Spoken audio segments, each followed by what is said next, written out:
ऐसा कालखंड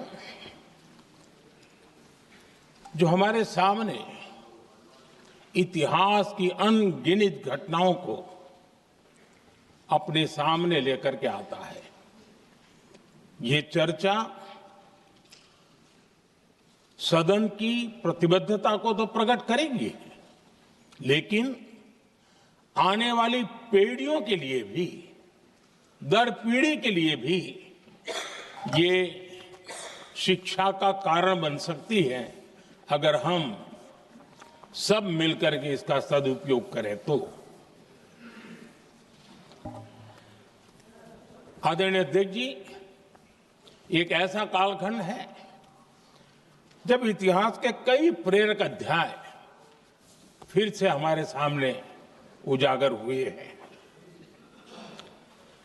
अभी अभी हमने हमारे संविधान के 75 वर्ष गौरवपूर्व मनाए हैं। आज देश सरदार वल्लभ भाई पटेल की और भगवान बिरसा मुंडा की 150वीं जयंती भी मना रहा है।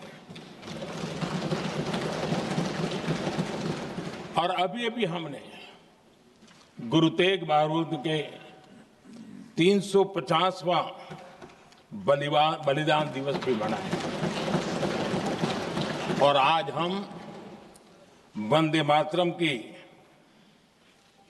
150 वर्ष निमित्त सदन की एक सामूहिक ऊर्जा को, उसकी अनुभूति करने का प्रयास कर रहे हैं। वंदे मातरम 150 वर्ष की यात्रा अनेक पड़ावों से गुजरी है, लेकिन आदरणीय अध्यक्ष जी, वंदे मातरम का जब 50 वर्ष हुए तब देश गुलामी में जीने के लिए मजबूर था और वंदे मातरम के 100 साल हुए तब देश आपातकाल की जंजीरों में जकड़ा हुआ था।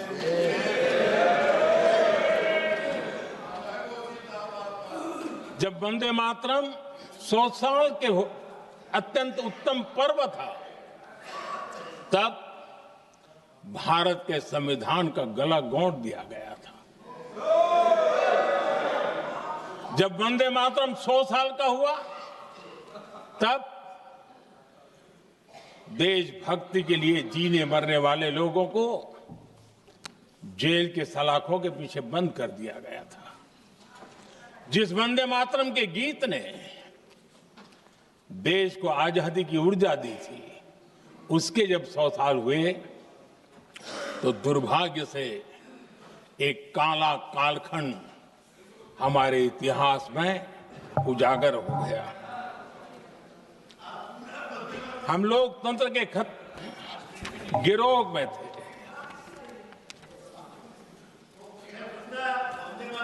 आदरणीय अध्यक्ष जी, 150 वर्ष उस महान अध्याय को,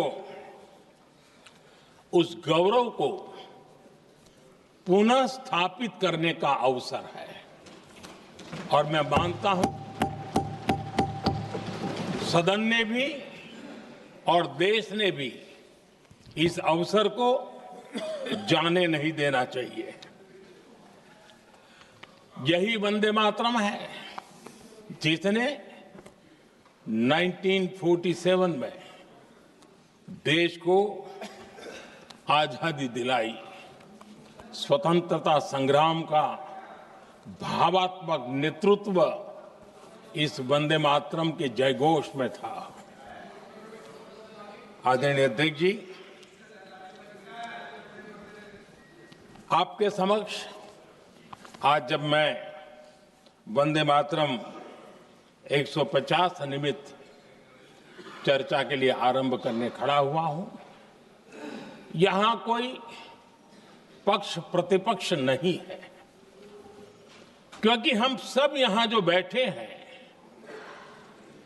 एक्चुअली हमारे लिए रण स्वीकार करने का अवसर है कि जिस वंदे मातरम के कारण लक्षावधि लोग आजादी का आंदोलन चला रहे थे और उसी का परिणाम है कि आज हम सब यहां बैठे हैं।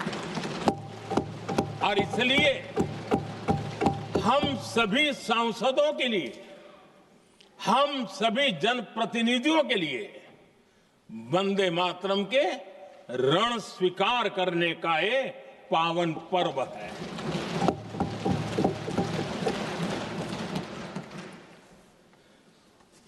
और इससे हम प्रेरणा लेकर के वंदे मातरम की जिस भावना ने देश की आजादी का जंग लड़ा, उत्तर दक्षिण पूर्व पश्चिम पूरा देश एक स्वर से वंदे मातरम बोल के आगे बढ़ा। फिर से एक बार अवसर है, आओ हम सब मिल के चले, देश को साथ लेके चले। आजादी के दीवानों ने जो सपने देखे थे, उन सपनों को पूरा करने के लिए वंदे मातरम 150 हम सबकी प्रेरणा बने, हम सबकी ऊर्जा बने और देश आत्मनिर्भर बने। 2047 में विकसित भारत बना करके हम रहे, इस संकल्प को दोहराने के लिए ये वंदे मातरम हमारे लिए एक बहुत बड़ा अवसर है। आदरणीय अध्यक्ष जी, दादा तबीयत तो ठीक है ना? नहीं, कभी कभी इस उम्र में हो जाता है। आदरणीय अध्यक्ष जी, वंदे मातरम की इस यात्रा की शुरुआत बंकिम चंद्र जी ने 1875 में की थी और गीत ऐसे समय लिखा गया था जब 1857 के स्वातंत्र संग्राम के बाद अंग्रेज सल्तनत बौखलाई हुई थी, भारत पर भांति भांति के दबाव डाल रही थी, भांति भांति के जुल्म कर रही थी और भारत के लोगों को मजबूर किया जा रहा था अंग्रेजों के द्वारा। और उस समय उनका जो राष्ट्रीय गीत था, गॉड सेव द क्वीन, इसको भारत में घर घर पहुंचाने का एक षड्यंत्र चल रहा था। ऐसे समय बंकिम दा ने चुनौती दी और ईंट का जवाब पत्थर से दिया और उसमें से वंदे मातरम का जन्म हुआ।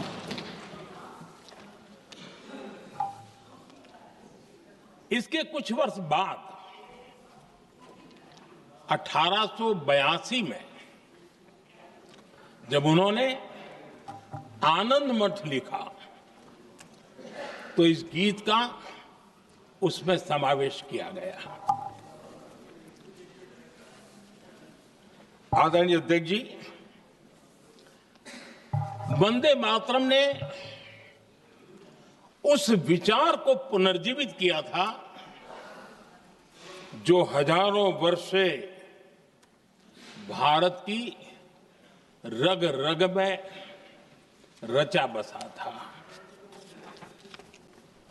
उसी भाव को, उसी संस्कारों को, उसी संस्कृति को, उसी परंपरा को उन्होंने बहुत ही उत्तम शब्दों में, उत्तम भाव के साथ वंदे मातरम के रूप में हम सबको बहुत बड़ी सौगात दी थी।